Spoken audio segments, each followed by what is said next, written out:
వినోదావారి దేవదాసు చిత్రం 68 సంవత్సరాలు పూర్తి చేసుకున్న సందర్భంగా సాహిత్యం చలనచిత్రం యూట్యూబ్ శ్రోతలకు వినిపిస్తున్న టాక్ షో కలం గళం ఆచారం షణ్ముఖాచారి. దేవదాసు చిత్రం అంటే ముందుగా చక్రపాణి గురించి చెప్పుకోవాలి.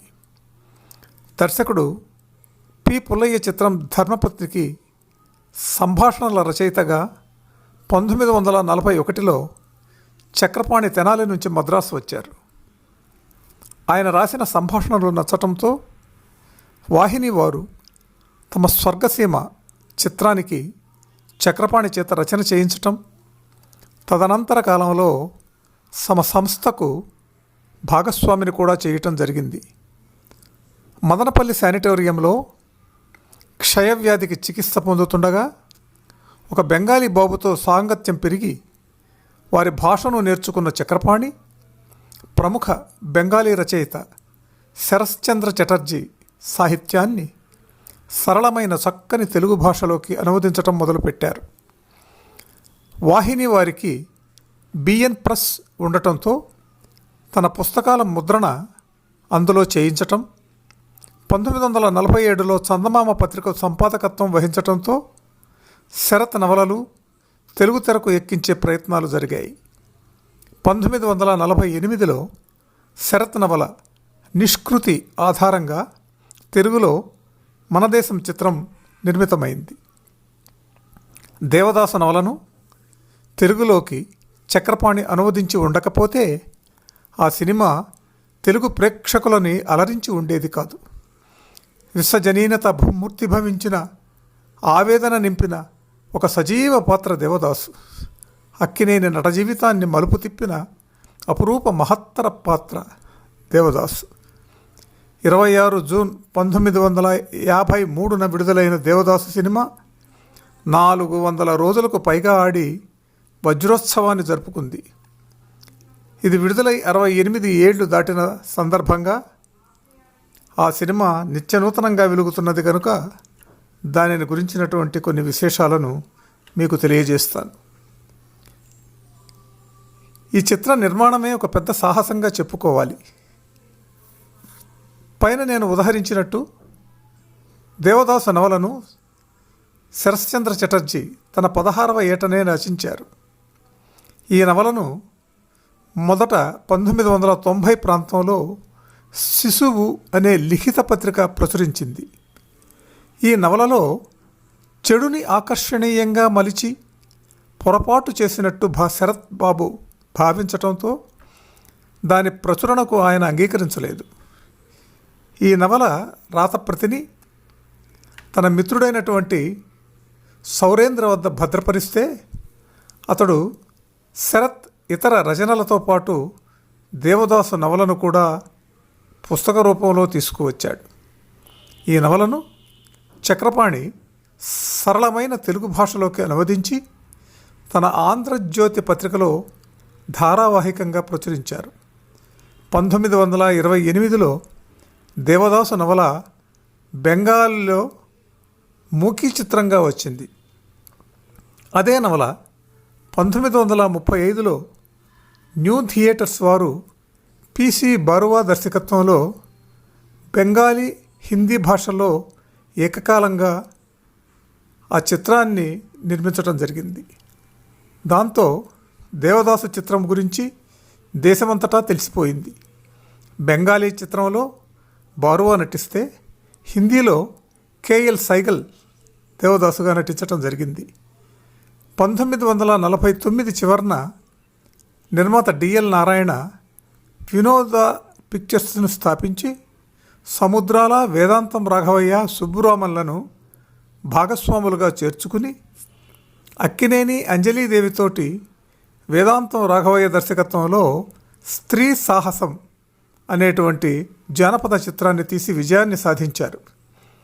మలి ప్రయత్నంగా దేవదాసు నవలని చిత్రంగా తయారు చేయాలని ఆయన సంకల్పించి 7/11/1951న రేవతి స్టూడియోలో డిఎల్ ప్రారంభ పూజ కూడా నిర్వహించటం జరిగింది.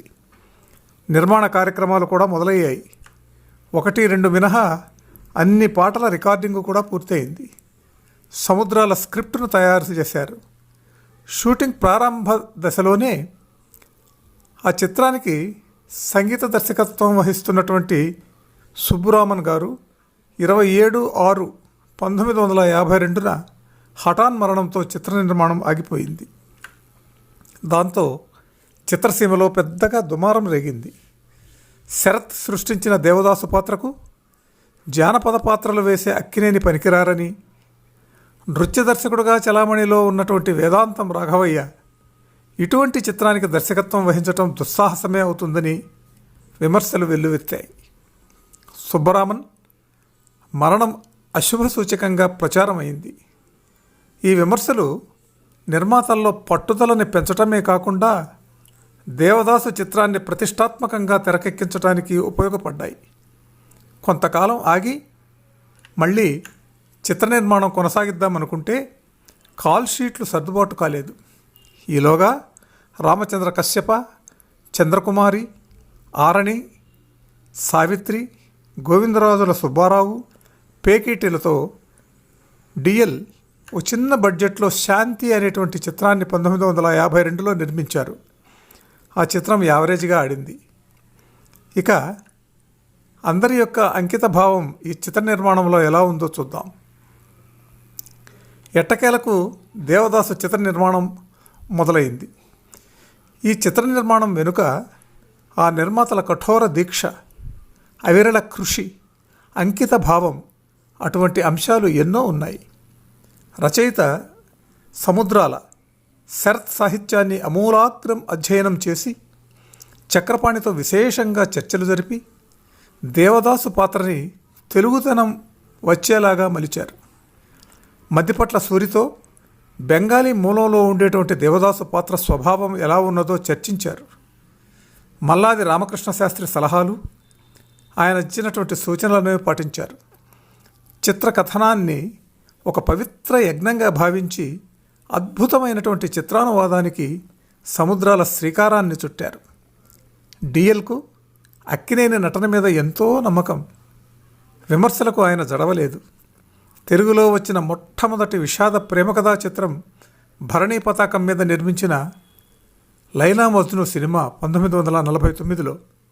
ఈ చిత్రంలో అక్కినేని ఖైస్గా నటించి ఆయన ఎంపిక చేసినప్పుడు కూడా విమర్శలు వచ్చాయి. అక్కినేనికి ఆ చిత్రం మంచి పేరు తెచ్చిపెట్టింది. అక్కినేని దేవదాసు పాత్రను మరింత లోతుగా విశ్లేషించుకుంటూ వీలున్నప్పుడల్లా చక్రపాణి గారితో కూర్చుని ఆ పాత్ర యొక్క ప్రవృత్తి, నడవడిక, స్థితిగతుల్ని చర్చిస్తూ దేవదాసు పాత్రని అవగాహన చేసుకుని తాగుడుకు బానిసైన భగ్న ప్రేమికుడిగా నటించి మెప్పించారు. ఇక దర్శకుడైనటువంటి వేదాంతం రాఘవయ్య 1945లో మాయాలోకం అనేటువంటి చిత్రంలో అక్కినేనికి తాతగా నటించి ఉండటంతో ఆ చనువుతో దేవదాసు పాత్ర చిత్రీకరణ సులువైంది. పార్వతీ పాత్రకు మొదట భానుమతికి ఆహ్వానం పలికారు. భరణి స్టూడియోలో డిఎల్ గతంలో ప్రొడక్షన్ మేనేజర్గా పనిచేసి ఉండటంతో ఆయన తీసే సినిమాలో తను నటించటం అవమానంగా భావించింది భానుమతి. దాంతో ఆ పాత్రను ఆమె తిరస్కరించింది. తర్వాత షావుకారు జానకిని బుక్ చేస్తే కాల్ షీట్లు కుదరక ఆమె తప్పుకుంది. చివరికి తమ శాంతి చిత్రంలో చిన్న పాత్రలో నటించినటువంటి సావిత్రిని పార్వతి పాత్ర వరించింది. ఇది ఆమె అదృష్టం. సావిత్రికి ఈ పాత్ర ఒక ఛాలెంజ్గా మారటంతో చక్రపాణి నవలని అనేకసార్లు చదివి పాత్ర స్వభావాన్ని ఆకళింపు చేసుకుని ఆమె నటనకు సిద్ధమైంది. సముద్రాలకు వచ్చిన సంభాషణల పాత్రల హృదయాంతరాల్లో నుంచి వచ్చినట్టుంటాయే కానీ నాటకీయత అని ఎక్కడా అనిపించవు. ఈ చిత్రంలో లీనమై నటించిన సావిత్రి విషాద ఘట్టాల చిత్రీకరణలో కనీసం గ్లిజరిన్ కూడా వాడలేదంటే నమ్మండి. పార్వతీ పాత్రను తలుచుకుంటూ నటిస్తూ ఉంటే ఆమెకు కన్నీళ్లు వాటంతట అవే కారిపోయేవి. షాట్ పూర్తయ్యాక దర్శకునితో సహా అందరూ అదే మూడ్లో ఉండిపోయేవారు. అదే సముద్రాల స్క్రిప్ట్ యొక్క మహిమ. తిరువాన్కూర్ సోదరీమణులలో పెద్దదైనటువంటి లలితకి చంద్రముఖి పాత్ర, పేకేటి శివరాంకి భగవాన్ పాత్ర, ఎస్వి రంగారావుకి దేవదాసు తండ్రి నారాయణరావు పాత్ర, సిఎస్ఆర్కు ముసలి జమీందార్ భుజంగరావు పాత్ర, దొరస్వామికి పార్వతి తండ్రి నీలకంఠం పాత్ర, ఆరణి సత్యనారాయణకి దేవదాసు నౌకరు ధర్మన్న పాత్ర, సురభి కమలాబాయికి నీలకంఠం పాత్ర తల్లి పాత్ర దక్కాయి.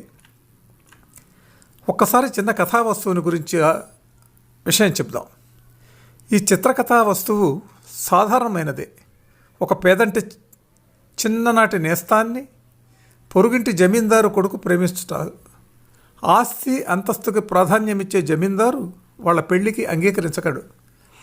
జమీందారీ కుటుంబ కట్టుబాట్ల వల్ల తండ్రి మాటకు ఎదురు చెప్పలేని దేవదాసు ఇల్లు విడిచి వెళ్ళి పార్వతిని మరవలేక తాగుడికి బానిసై మానసిక వ్యధకు గురవుతాడు. తండ్రి పట్టుదల వలన పార్వతి ఒక ముసలి జమీందారుకు భార్య అవుతుంది. భగ్న ప్రేమికుడైనటువంటి దేవదాసు మనసుకు శాంతికరమై పార్వతి ఇచ్చిన మాటను నిలబెట్టుకోవటానికి అతి కష్టం మీద వారి ఊరు చేరుకుని ఆమె బంగళా సమీపంలోనే మాట పడిపోయిన స్థితిలో మరణిస్తాడు. విషయం తెలుసుకున్న పార్వతి దేవదాసును చూసేందుకు వస్తూ మూసిన తలుపును ఢీకొని తను కూడా ప్రాణం విడుస్తుంది. ఈ చిత్రం చివర ప్రేక్షకులకు నేపథ్యంలో దర్శకుడు ఒక విన్నపాన్ని జోడిస్తాడు. దేవదాసులాంటి దిక్కులేని చావు పగవారికైనా వద్దు. మరణించే సమయాన కరుణామయమైన ఒక కరస్పర్శ నుదుట సోకాలి. కనికరించి తన కోసం కన్నీరు నించే ఒక్క ముఖమైన తాను చూడగలగాలి. అంతకంటే పెద్ద కోరిక అనవసరం. ఎప్పుడైనా దేవదాసు వంటి భగ్నజీవులు మీకు కనిపిస్తే వారిని ఏవగించకండి, కనికరించండి అనేటువంటి ఈ విన్నపంతో ఈ చిత్రాన్ని ముగిస్తారు. ఇక దేవదాసు యొక్క చిత్ర విశేషాలను కూడా ఒకసారి మీకు మనవి చేస్తాను. సముద్రాలు రాసినటువంటి సంభాషణల్లో సాధారణంగా నిడివి ఎక్కువగా ఉంటుంది. కానీ దేవదాసు చిత్ర సంభాషణలు కఠిన పదాలు లేకుండా వ్యావహారిక భాషలోనే నడవటం ఈ చిత్రం యొక్క విశేషం. అంచేత దేవదాసు కథ తెలుగునాటనే జరిగిందన్న అనుభూతి ప్రేక్షకులకు కదిలింది. దేవదాసు సంభాషణలు తన సంస్కారానికి అద్దం పడతాయి. ఈ చిత్రంలో కొన్ని సంఘటనల గురించి మనం గుర్తు చేసుకుంటే, తాగిన మైకంలో ఉన్న దేవదాసుని నౌకరు ధర్మన్న చంద్రముఖి సాయంతో తీసుకువచ్చిన తరువాత ఆయన నిద్రలోకి జారుకుంటాడు. ఉదయం కాఫీ ఇచ్చిన చంద్రముఖితో మొట్టమొదటిసారిగా సుదీర్ఘంగా దేవదాసు మాట్లాడతాడు. ఆ సంభాషణ ఎలా ఉంటుందంటే, అమ్మీ, నీ పేరు చిన్నది చేసి అమ్మీ అని పిలుస్తాను అంటాడు. రాత్రి నాకు పరిచర్యలు చేయటం గుర్తించాను. ఈ పట్నంలో నువ్వు తప్ప నాకు ఈ సేవ ఎవరు చేస్తారా అనుకున్నాను. ఇంత భక్తి శ్రద్ధలతో నన్ను సేవించటానికి నేను నీకు ఎవరిని అమ్మీ అంటాడు. అప్పుడు ఆమె జవాబిస్తుంది, ఇహానికి పరానికి మీరే నా దేవుడు అంటుంది చంద్రముఖి. అప్పుడు పార్వతి నేను ప్రేమించుకున్నాం. దానివల్ల ఎన్నో కష్టాలు అనుభవించాం. నన్ను నమ్ముకుంటే నువ్వు బాధలు పడతావు సుమా అంటూ హెచ్చరిస్తాడు దేవదాసు. ఆ బాధలే నాకు ఆనందం అంటుంది చంద్రముఖి. ఈ విషయంలో నువ్వు పార్వతి ఒక్కటే, కానీ ఆమెను అందరూ పూజిస్తారు, నిన్ను ఏవగిస్తారు.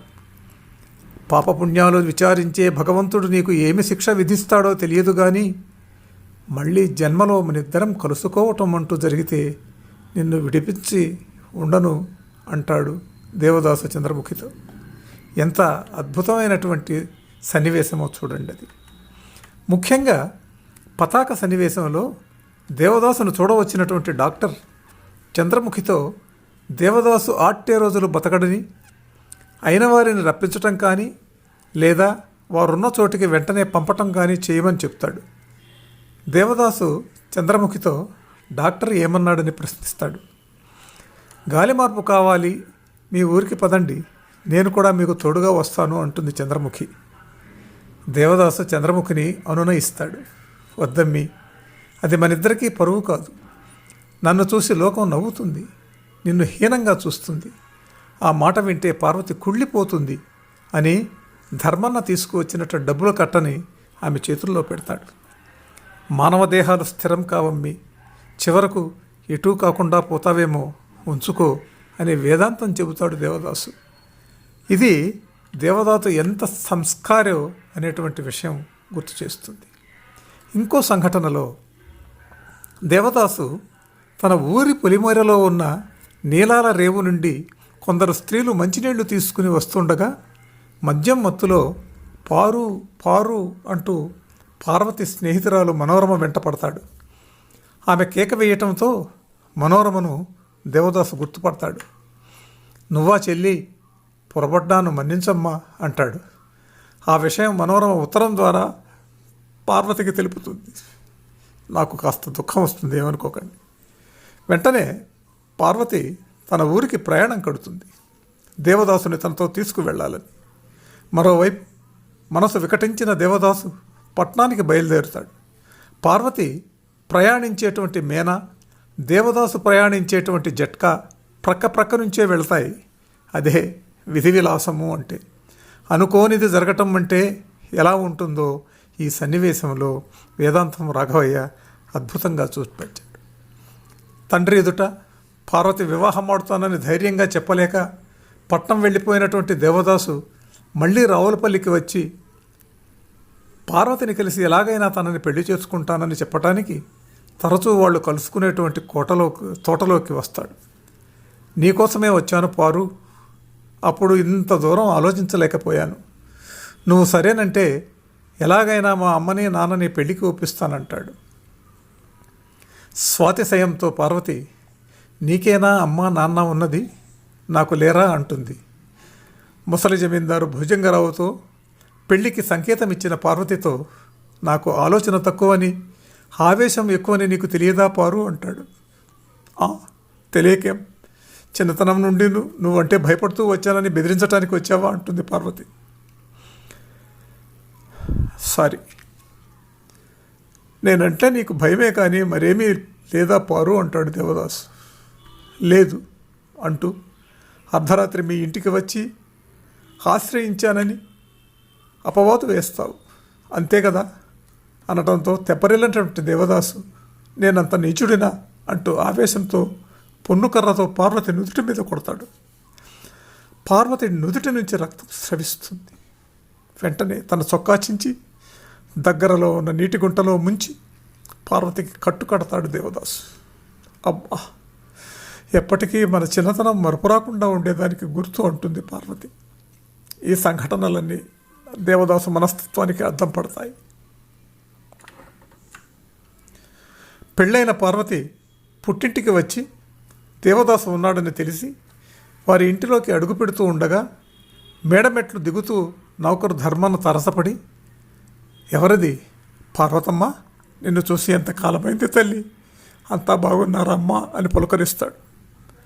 దేవదాసు ఏం చేస్తున్నాడని పార్వతి అడుగుతుంది. ఇల్లు వాకిలి తిండి తిప్పలు లేవు కదా, రేయింబొగళ్ళు ఒకటే తాగుడు, పండంటి వళ్ళు పాడైపోయింది. ఈ ఇంటిలో ఎవరి మాట వినడు, ఇక చెప్పినా వినిపించినా నువ్వు ఒక్కదానివే తల్లి. అమ్మా, నువ్వు అడ్డుపడకపోతే బాబుగారు మనకు దక్కడు అంటాడు ధర్మన్న. నా మాట దక్కిస్తే అదృష్టవంతురాలినే, చెప్పి చూస్తాను తాత అంటూ దేవదాసు గదిలోకి వెళుతుంది పార్వతి. పారు, ఏమీ పాలుపోవటం లేదు, కానీ నీవే నా ప్రక్కన ఉంటే ఈ గొడవలన్నీ నీకు అప్పగించి జీవితాంతం హాయిగా గడిపేవాడిని కదా అంటాడు దేవదాసు. పార్వతి ఆ మాటలు విని ఏడుస్తుంది. ఏమిటి పారు, ఏడుస్తున్నావా? అయితే నా బాధలేవి నీతో చెప్పనులే అంటాడు.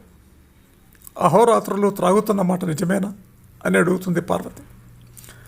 అసహనంగా లేచి నిలబడి, ధర్మన్న చెప్పాడా అని అడిగి నిజం ఒప్పుకుంటాడు దేవదాసు. ఆ భయంకర పానపిశాచికి దాసులై ఎందరో మాన ప్రాణాలు పోగొట్టుకున్నారు దేవదా, ఇకనైనా తాగనని మాట ఇవ్వు అంటుంది పార్వతి. చెయ్యి చాపుతుంది. సరే, నువ్వు నన్ను ఎప్పుడూ తలుచుకోనని మాట ఇవ్వు అంటాడు దేవదాసు. నా వల్ల కాదంటుంది పార్వతి. అదే మన సమాధానం అంటాడు దేవదాసు. కాదు, తలుచుకుంటే నువ్వు ఏ పనైనా చేయగలవు అంటుంది పార్వతి. ఒక్క నిమిషం ఆగి, అలాగా, అయితే ఈ రాత్రికి రాత్రి నేను లేవదీసుకోపోగలనా అంటాడు దేవదాసు. అంటూ పార్వతి తన గుండె మీద చేయి వేసుకుంటుంది. అప్పుడు దేవదాసు చెప్పిన సమాధానం, అది ఎంత సాధ్యమో ఇది అంతే అంటాడు దేవదాసు. ఈ సంభాషణలు చాలు ఎంత సున్నితంగా ఉంటుందో తెలియచెప్పటానికి. ఈ సంభాషణలు చెప్తూ ఉంటే నాకు కళ్ళ నీళ్ళు వస్తున్నాయి, దయచేసి ఏమీ అనుకోకండి. సినిమా క్లైమాక్స్లో దుర్గాపురం రోడ్డు దిగి దుర్గాపురం వెళ్ళేదానికి బండి కట్టమంటాడు దేవదాసు. కానీ ఏ బండివాడు రానంటాడు. ఇంకో ఎడ్ల బండివాడు సీతారాం దేవదాసు పరిస్థితిని చూసి, అవసరంగా వెళ్ళాలా బాబు అని ఎడ్ల బండిని సిద్ధం చేస్తాడు.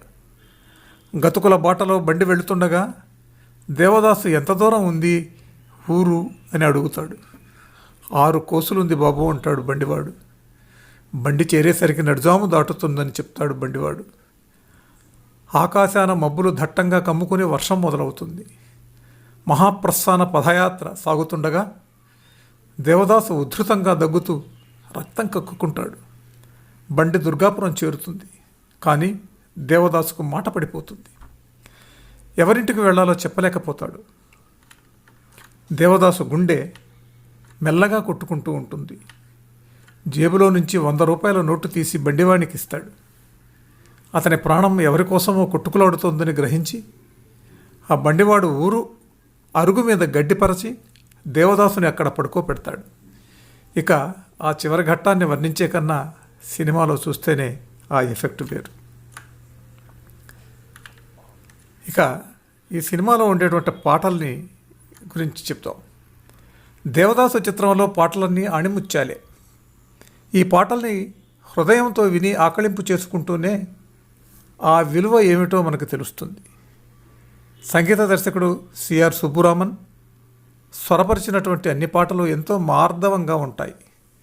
ఆయన మరణానంతరం ఈ చిత్రానికి టీకే రామమూర్తి సహకారంతో సుబ్బురామన్ సహాయకుడు ఎంఎస్ విశ్వనాథన్ నేపథ్య సంగీతాన్ని అందించి చిత్రాన్ని పూర్తి చేయటమే కాకుండా జగమే మాయ బ్రతుకే మాయ అనేటువంటి పాటని, అందం చూడవయ్యా ఆనందించవయ్యా అనేటువంటి జావళిని ఆయనే స్వరపరిచారు.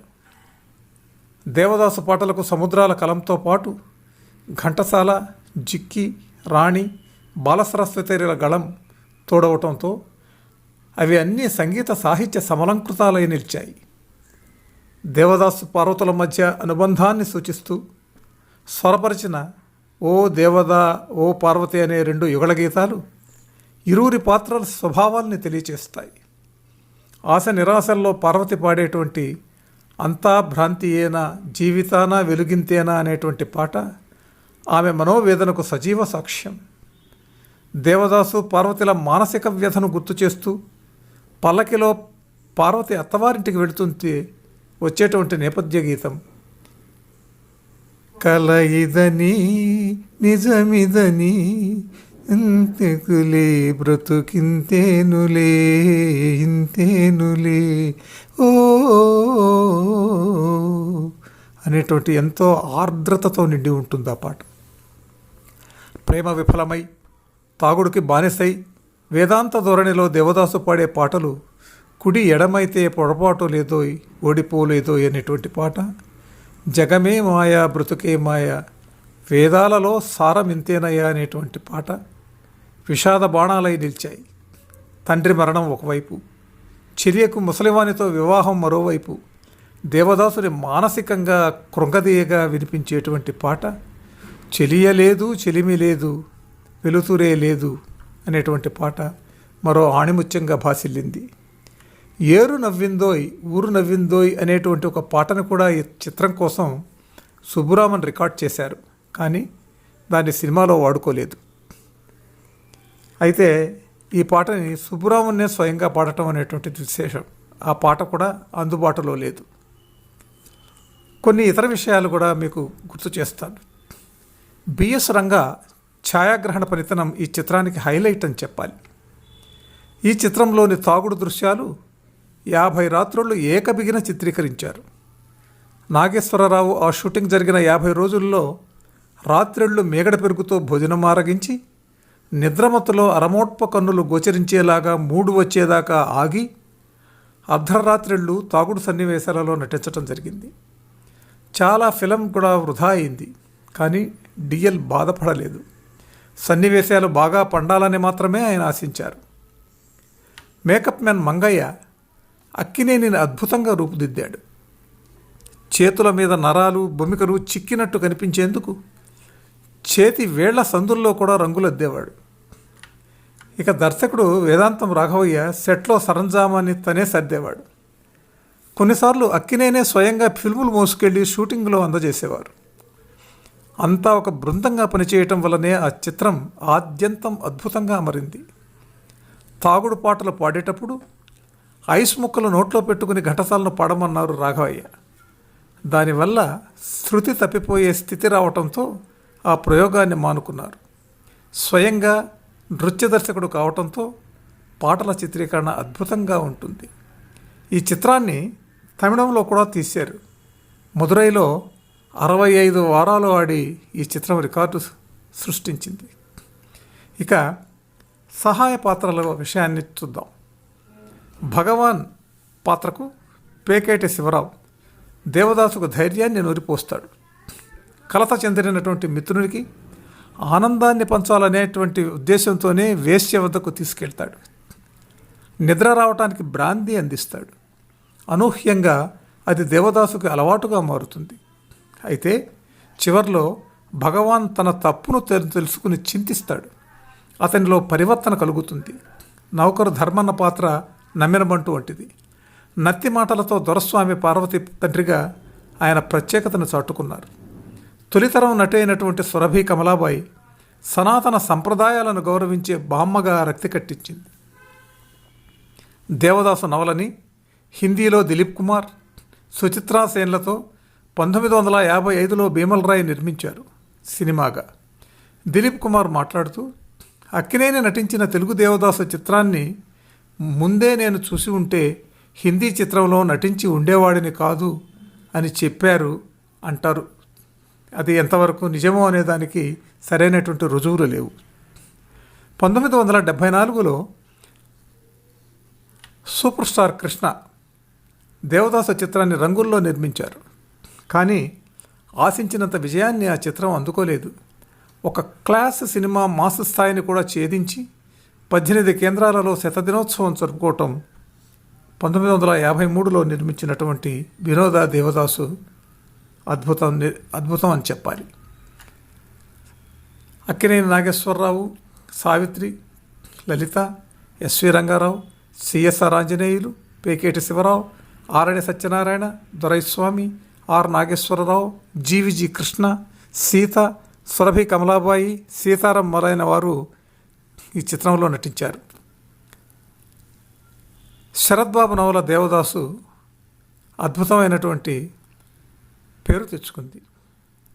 అంతేకాదు 1955 తర్వాత జన్మించినటువంటి పిల్లలకు తల్లిదండ్రులు శరద్బాబు మీద ఉండేటువంటి మక్కువతో శరత్ అని కానీ, శరత్ బాబు అని కానీ, శరత్ చంద్ర అని కానీ పేర్లు పెట్టుకున్నటువంటి సంఘటనలు నాకు ఎన్నో తెలుసు.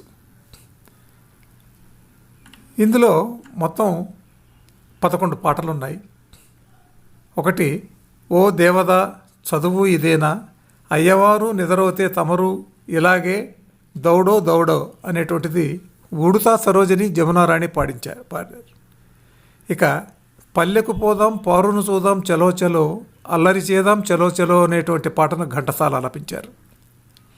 ఓ దేవద చదువు ఇదేనా, మనవాసి వదిలేసి అసలు దొరల్లే సూటు బూట అనేటువంటి పాటను ఘంటసాల జిక్కి ఆలపించారు. అంతా భ్రాంతియేనా, జీవితాన వెలుగింతేనా, ఆశ నిరాశేనా, మిగిలేది చింతేనా అనేటువంటి పాటను కె రాణి ఆలపించారు. అందాల ఆనందం ఇంతేనయ్యా, అందం చూడవయ్యా, ఆనందించవయ్యా అనేటువంటి జావళిలో పాటని రావు బరస్వరదేవ్ గానం చేశారు. కల ఇదని నిజమిదని తెలియదులే బ్రతుకింతేనులే ఇంతేనులే అనేటువంటి సోలో సాంగ్ని నేపథ్య గీతంగా ఘంటసాల ఆలపించారు. ఇంత తెలిసియుండి ఈ గుణమేలరా పంతమా మవ్వగోపాల నా సామి అనేటువంటి క్షేత్రయ పదాన్ని రావు బాలసరస్వతీదేవి ఆలపించారు. కుడి ఎడమైతే పొరపాటు లేదోయ్ ఓడిపోయలేదోయ్ అనేటువంటి పాట, చెలియలేదు చెలిమి లేదు వెలుతురే లేదు ఉన్నదంతా చీకటైతే ఉంది నీవేలే అనేటువంటి పాట, జగమే మాయ బ్రతుకే మాయ వేదాలలో సారమింతేనయ్యా అనేటువంటి పాట. ఈ 3 పాటల్ని ఘంటసాల చెలియలేదు చెలిమి లేదు అనేటువంటి పాటకి కె రాణి గాత్రధారణ చేశారు. తానే మారెన గుణంబే మారెన దారి తెన్ను లేక ఈతీరాయన అనేటువంటి పాటను రావు బాలసరస్వతి ఆలపించారు. ఇవండి నాకు తెలిసినంతవరకు దేవదాసు సినిమాని గురించినటువంటి అద్భుతమైనటువంటి విశేషాలు. ఈ టాక్ షోలో కొన్ని డైలాగులు మీకు తెలియచేసేటప్పుడు నాకు కాస్త దుఃఖం వచ్చింది. దాని వలన నా యొక్క స్వరం సరిగ్గా ఉండకపోవచ్చు, క్షమించమని వేడుకుంటున్నాను. నమస్కారం.